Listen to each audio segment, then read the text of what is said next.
you can kind of see my first attempt at the hydroponics last year. I had 6 rails here with the nursery rail, and I had 3 there, 3 here, and then here I had 6 that were cut to like 8 feet because it's only a 20-foot wide building. And then just to have it rigged here up, I have just this PVC. This would go down into there. This one actually ended here. It would actually just come right across. You have to step over it. Same thing with this here. Would just drop down. This actually would come across like this, like that. Very primitive, but I wanted to try it. And this is actually my ceiling greenhouse. You can see all my supplies and stuff over there. Got my fan, and this is actually a double layer of poly with, I got my fan, if you can see it with the sun. Fan over there, all wired up, some ventilation. And that's where I grew my stuff in. You can see some of it still in here.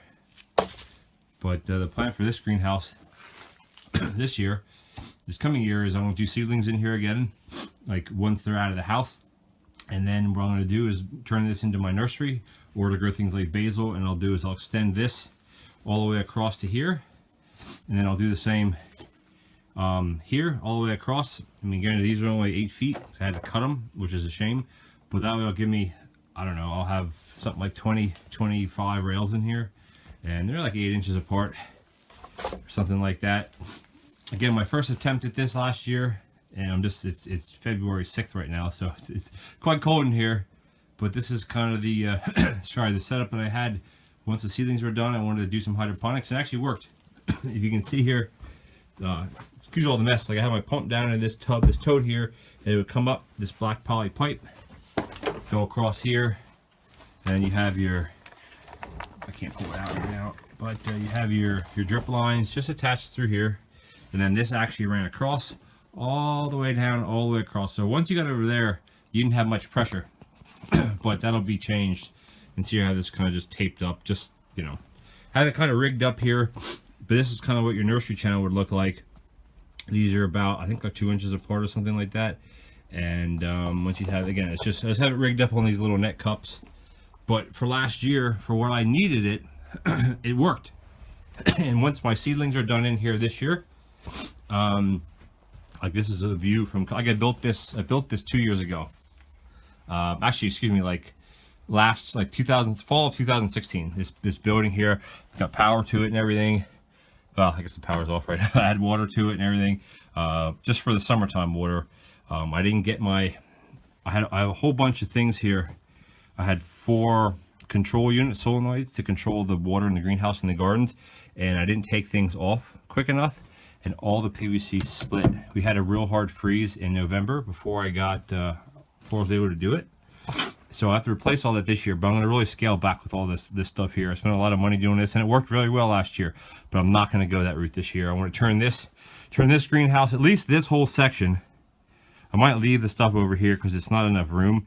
You know, I might end up, I could probably put, I got 6 rails here, I got 3 there, so that's, and then this one says 10. I could do another 10. I could probably put 15, 20 rails in here and have a nice pump, and then have just my, you know, drain system like this, be able to take these off, lay them here, or I can, you know, open the door up that I got here, and you stick them out on these sawhorses. I got a nice awning here to work under if when the sun's out, or if it's a rainy day. I can just bring the rails out here, and there you go.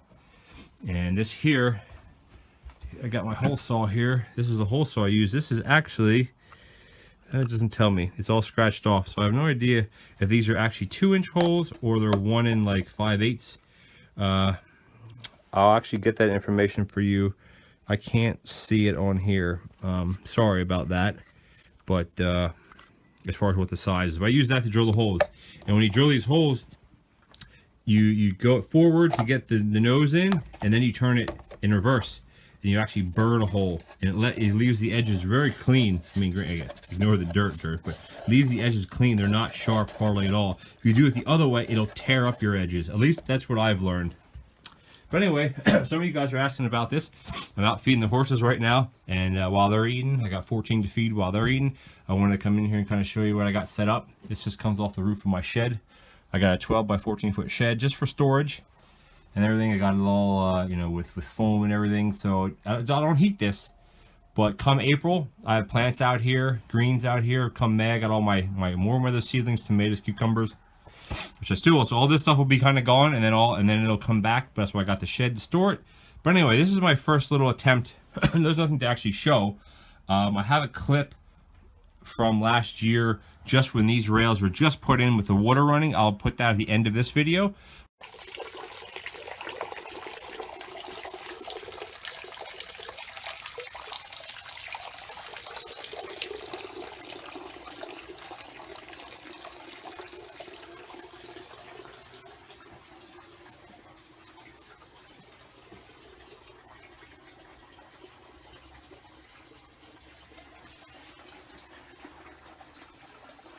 But if there's any questions, granted it is winter, it's February 6th.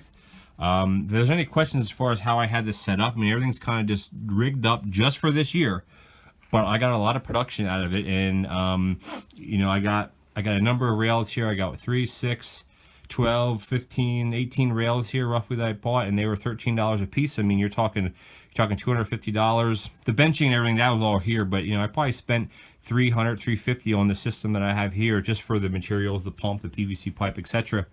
But I made that back literally in 2 weeks at the market, because the market I go to is not very big, but people love my mixed greens. I did Salanova, and that's kind of a name brand, copyrighted type thing. They're not the cheapest seeds, but they grew well this year, or past year in this system here. But going into next year, I'm going to try to find other varieties that aren't as expensive, but still do pelleted seed. Pelleted seed is the best, because you got these rock wool cubes here. Oh, that one's down in there. See if we can get it. Here we go, rock wool cube. Basically, the rubber band you can use if you're sandwiching, but you basically put your thing in there. Here, I actually have a sheet of them right here. These are actually, I think, 96s or 108s. Like per sheet, and they just break off like this. Rock wool, similar to Oasis, but different. I think a different material, different brand. But these I haven't found up in where I'm at in Canada here any smaller than like the 1-inch cubes. I'd like to find something that's like a 3/4 inch or maybe like a 160 or something per sheet. I can get them from the States, but they're really expensive to ship here, so I might just deal with these for this year. But I mean, look at it, you got 18, let's say 15 full rails, 15 times 15 holes, that's what, I don't know, 135? Something like that, and then factor that 2 or 3 times over. Yeah, you can make a little bit of money off of this, just this little setup. And this coming year, I'm going to perfect this, and I'm going to go over to the long greenhouse. I'll show you that in a second, where I'm planning on planting, doing some more rails. Alright, so we're going to walk here into my long greenhouse, which unfortunately about 25 feet, 24 feet of the plastic tore off this year. This plastic is 5 years old, so I'm kind of surprised I actually got this amount of use out of it, but I will fix that. And in here, this is 60 feet by 20, so the rails can't go this way because you're left with 2 feet. You'll only be left with 2 feet to walk, and you'd be hitting the plastic. So what I'm going to do is I actually have one here just laid out. I'm going to run them diagonal. That way I don't have to cut them. I can run the full 10-foot length, and I'll give myself about 3.5 foot to walk. So as long as I can walk here without hitting this plastic, and when I can carry rails out without it being too much of a problem, I'm going to run them at an angle. In this 60-foot greenhouse, if I set it up correctly, I'll be able to put at least 60 rails.